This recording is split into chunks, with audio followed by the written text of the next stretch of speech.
Shalom. Call hello, Yahweh, Bahasham, Yahawashi, Bahasham, Rakahad, Wadash. Double honors unto the apostles, double honors unto the elder bishops. Salutations to all my fellow laborers doing this work in truth and sincerity, risking their lives and their freedom to do so now more so than ever. The 144,000 and the scattered elect that are scattered around the four corners of the earth among the heathen that look like those heathen. This isn't a black thing. And to the few Akwaf that are listening and learning, to you, I say Shalom. This is your brother Malcolm from the branch of the Great Millstone here in Chicago, coming at you another lesson in truth. And I'm going to start with Baruch 2, and I'm going to read 29 through 35. And it reads, If you will not hear my voice, surely this very great multitude shall be turned into a small number among the nations, where I will scatter them. For I knew that they would not hear me, because it is a stiff-necked people. But in the land of their captivities they shall remember themselves. Applicable word, remember themselves. All right? And shall know that I am the Lord their power, for I will give them a heart, meaning a mind, and ears to hear. And they shall praise me in the land of their captivity, and think upon my name, and return from their stiff neck and from their wicked deeds. For they shall remember the way of their fathers, which have sinned before Yahweh, and I will bring them again into the land which I promised with an oath unto their fathers, Abraham, Isaac, and Jacob. And they shall be lords of it, and I will increase them, and they shall not be dismissed. And I will make an everlasting covenant with them and to be their power, and they shall be my people, and I will no more drive my people out of Israel, out of the land that I have given them. Surely, Mr. Marcus Eli Ravage here and his people do not fit that. All right? Because according to him, he's always known who he is. He didn't have to remember himself. He didn't have to think upon the name. All right? And there are prophecies about the name stealers, so that's going to be the name of this title. Iconoclasm and the name stealers. And I'm going to prove both points have happened. And I'm going to prove through scripture and history that both things were done by this man and his people. All right? Because what he doesn't do is I'm going to read from his book, which I'm holding in my hand. All right? All right, I'm going to read from his book. Or it actually wasn't even a book. This was an article that they made into a book that was printed in 1928, I believe. Yeah, January 1928. It was published in the Century magazine. It's probably going to be and I just wanted to finish this book. It's a very short article. Well, not a short article. It's actually a long article. But mixed with other things and other books and scriptures, I kind of drug this thing along to get all points out of it, to get all the meat off the bone. And one thing that they don't do is they don't acknowledge the fact that they are the people who took on the law, statutes, and commandments. All right, actually was forced upon them by John Hyrcanus. All right, who was in the family of the Maccabees. And that you had a sect of the Edomites who became Jewish. These, and what happens is the name stealers, and I'm going to read about them. I Googled, I went to DuckDuckGo, not Google, but I went to DuckDuckGo. And some of this will probably be found on Google too. But I went to DuckDuckGo and just put in name stealers, and all these articles popped up. Some of them from Wikipedia, some of them from other sources. But I just want to read some of them. First source is a veteran from veteransday.com. It says the history of the incredibly evil Khazarian mafia. Eventually, the Khazarian king and his small surrounding court infiltrated Germany, a group that chose the name the bowers of Germany. Wow. See, I didn't even click into it. The elder apostles talk about the bowels. I'm just reading the title of it, and I haven't clicked on it. I might have to go back and look at this later on. It says the next one was ascensionglossary.com, and I'll show these on the screen. The next one is ascensionglossary.com, and it reads, the Khazar kingdom began to be described as the kingdom of the Jews by historians that were intentionally rewriting history for Khazarians who became the new sect of Jewish people, picking up where their forefathers had left off before the fall of Rome, before the Israelites were trodden down by Titus. Okay. The next one is, this is a Wikipedia one. The next one is the Republic of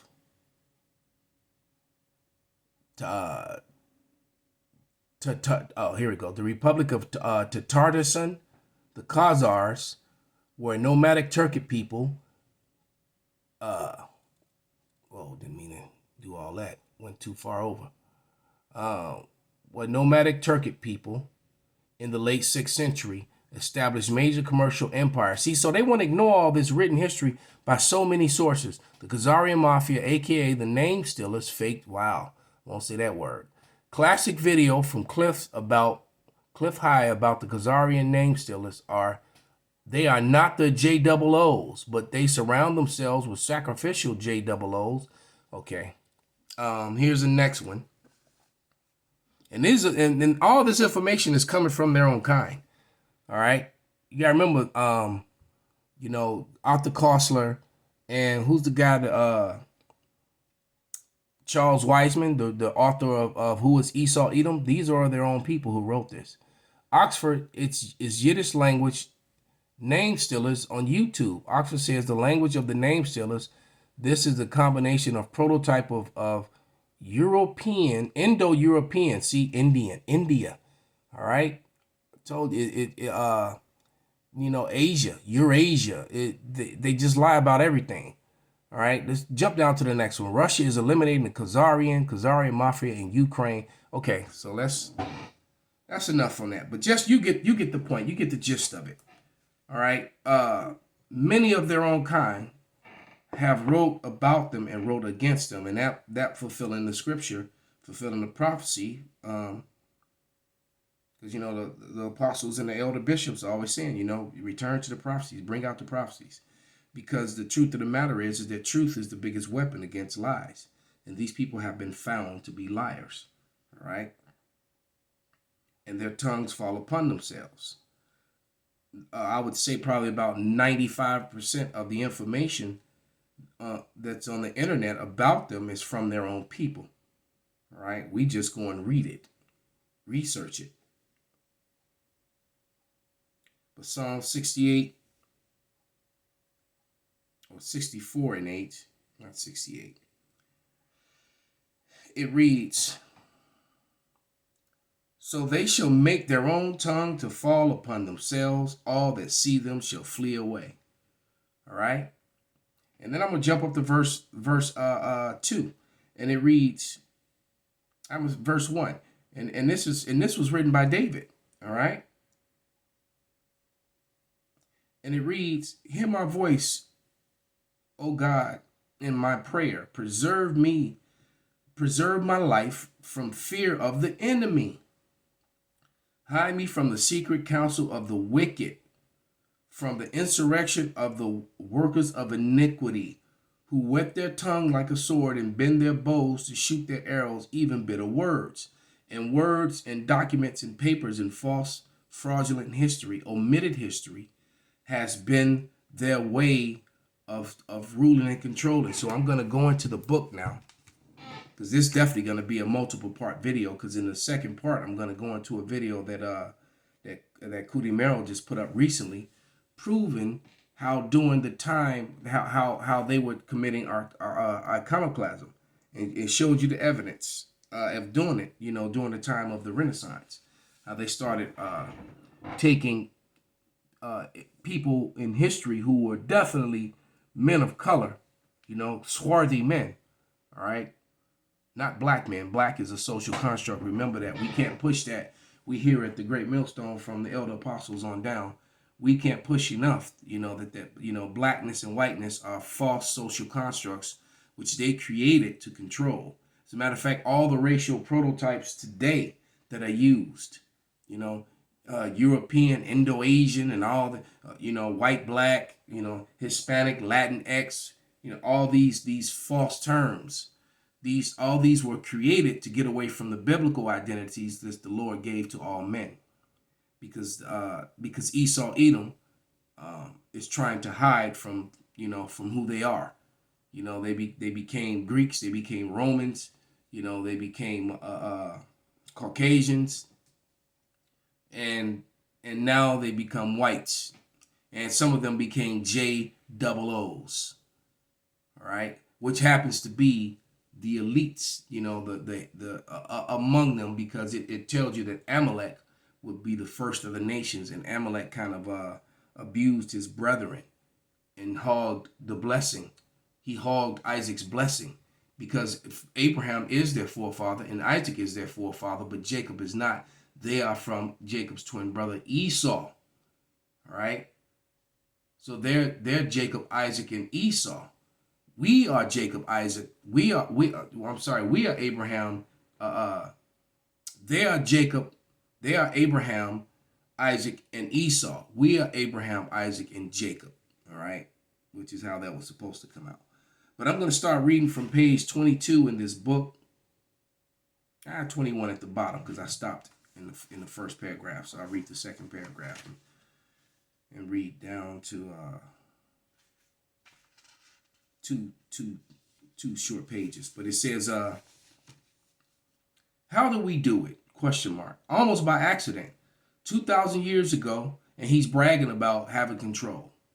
All right. That's basically what he's bragging about. How we've, taken control. We rule your governments from behind the scenes and rule over your world from behind the scenes, from the side, basically. And have front men that do all the dirt for them. And that's exactly true. That's what he's bragging about. But and then he says, how did we do it? Almost by accident. 2,000 years ago, in a far-off Palestine, our religion had fallen into decay and materialism. Money changers were in possession of the temple. Degenerate, selfish priests mulcted our people and grew fat. That's kind of happening today with some of these, with a few camps I can think of. These merchandising camps that sell breakdowns, sell garments, and T-shirts and all that other stuff that sell false doctrine, all right? And one of those things is that you cannot have multiple wives, which you can biblically, all right? It's not always wise to do it in this society, but then it also can have some benefits in this society for those who do it. But it's definitely within the law of our culture that you can have multiple wives, all right? The fact that they teaching you one is that's that Judeo-Christian doctrines, right, which are false. All right, it said degenerate, selfish priests mulcted our people and grew fat. Then a young patriot, Ardalis, arose up and went about, and he's talking about yahawashi, the land, calling for a revival of the faith. Basically, yahawashi came to restore his people, to actually preach the kingdom of heaven coming. And the kingdom of heaven is the Israelites, not just the J words, but all 12 tribes being the new government of the earth, and particularly 12,000 men from each of the 12 tribes being the new government that's going to rule over all people in the earth, right? And the Israelites will be set above all people and rule in righteousness, and the world would actually be set back in order. That's the kingdom of heaven, all right? So it wasn't a revival of the faith. He was preaching the kingdom of heaven. So this guy, he's being disingenuous with his information. And it says, he went throughout the land calling for the revival of faith. He had no thought for setting up a new church. Like all the prophets before him, his only aim was to purify and revitalize the old creed. True. He attacked the priests and drove the money changers from the temple. This brought him into the conflict with the established order and its supporting pillars. Basically, just like the men of the Great Millstone, we're coming into conflict with the established order and its supporting pillars. Its supporting pillars are some of these very other camps, these 501c3 camps. You know, it says because they're teaching doctrines that they're teaching doctrines of devil and things that aren't profitable spiritually. The Roman authorities, who were in occupation of the country, fearing his revolution agitation as a political effort to oust them, arrested him, tried him, and condemned him to death by crucifixion, a common form of execution at the time. They put you on an X, which is a cross, all right, two T's, form two wooden beams that came from a tree, all right. When they crossed them, created an X or a T, and that's the way it's usually. It was an X actually more than a T. In all honesty, and though, because here's an image of a cross. If we just turn it right there, and if you look at it, it's it's really an X. You see, it just turn the X up on one end. So, but it says the followers of yahawashi of Nazareth. I'm not going to say that J word. Mainly slaves and poor workmen, because the Israelites were under captivity. This part is true. In bereavement and disappointment, turned away from the world and formed themselves into a brotherhood, a pacifist, non-resistant, sharing the memory of their crucified leader and living together communalistically. They were merely a new sect of Judea without power or consequence, neither the first nor the last. And so this portion is true, except for the fact that this is not his people. All right? Okay, and it was in Antioch where they first began to call them followers of the Anointed One. That's because that's what Christ actually means. When you break it down, anointed. So they were called Christians. All right, and it was the Israelites. All right, it wasn't all people. All right, and this is after the destruction of Jerusalem by the Romans, did the new creed come into prominence. Then a patriotic J-O-O, he's actually a Benjamite. All right. Named Paul or Saul, conceiving the idea of humbling the Roman power by destroying the moral of its solidarity with the doctrine of love and non-resistance preached by the little sect of the J is Christian. So this is the most truth he's told in this whole book. He said the little sect of Jewish Christians is letting you know that this right here lets you know. I'm gonna put that up to the screen. All right. The non-resistance preached by the little sect of Jewish Christians. The Christians were Israelites. Okay? It says, who became the apostle of the Gentiles. So wait a minute, how did it jump to the Gentile? Because how is that? Well, that's when we read John 7 and 35. All right? Which, in John 7 and 35, let me grab it real quick. Matter of fact, I'll grab it in the NLT. I'll just read it from the King James. Let's read that real quick before we proceed. I'm really looking forward to part 2, because that's when the real meat comes out. Because a lot of people will watch the first part and then kind of ignore the second part. And the second part is always when the good stuff comes out. But where are we going to? Oh, yeah, John 7 and 35. And it simply reads, then said the J-O-O's, I hate that word, among themselves, whither will he go, that we will not find him?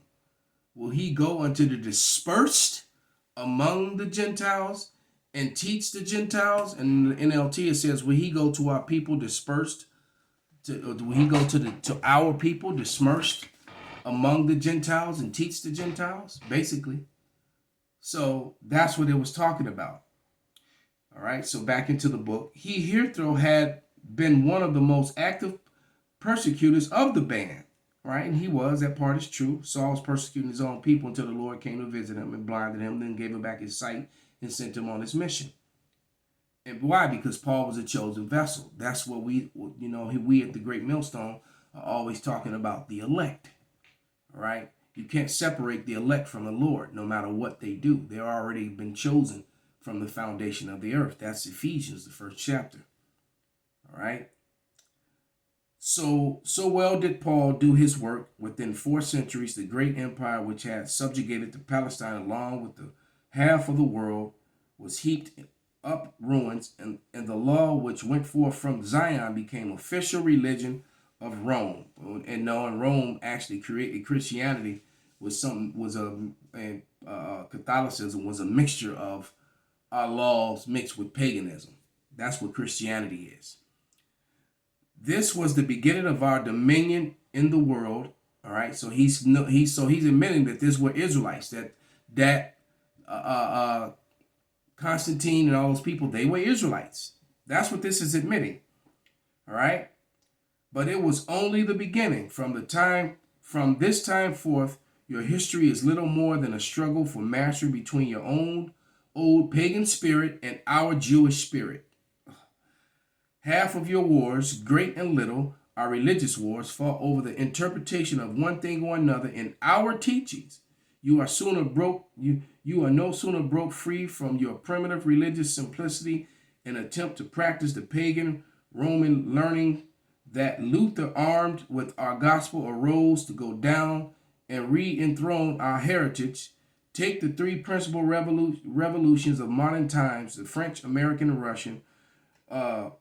What are they but the triumph of the Jewish ideal of socialism, political and economic justice? And basically, that Jewish takeover, meaning the name still is the Khazars. In the 6th century, when the Khazarian mafia decided, when they were forced to choose between Christianity and Islam, they chose to follow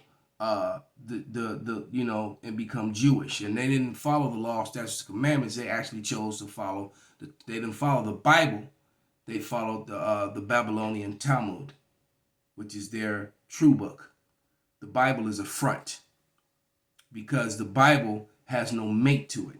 You can't say you're the people of the Lord and then have a whole nother book that all your elders and leaders are learned in. See, the rabbi has to be learned in the Talmud, and the Talmud has some that's your dark paganistic religion. The Bible is actually the order sent down from heaven itself. But this is Isaiah, the prophet Isaiah, whom I believe is among us today. 34:16, and it reads, "Seek ye out of the book of Yahweh and read. No one of these shall fail, none shall want her mate. For my mouth it have commanded, and his spirit it have gathered them." All right, so you can't claim to be the people of the Lord and have a whole nother book of worship and a whole nother doctrine, because the Talmud is a complete and total contrast to the Bible. All right. Complete and total contrast. All right, so that's gonna be it for this lesson. In the next lesson, part 2, we're going to I plan to provide the evidence of name stealing and culture stealing and the whitewashing of an iconoclasm. So with that, I'll give all praises, all honor, and glory unto Yahweh, Bahasham, Yahawashi, Bahasham, Wakahak, Wadash, Kwam, Yasharala, Shalom.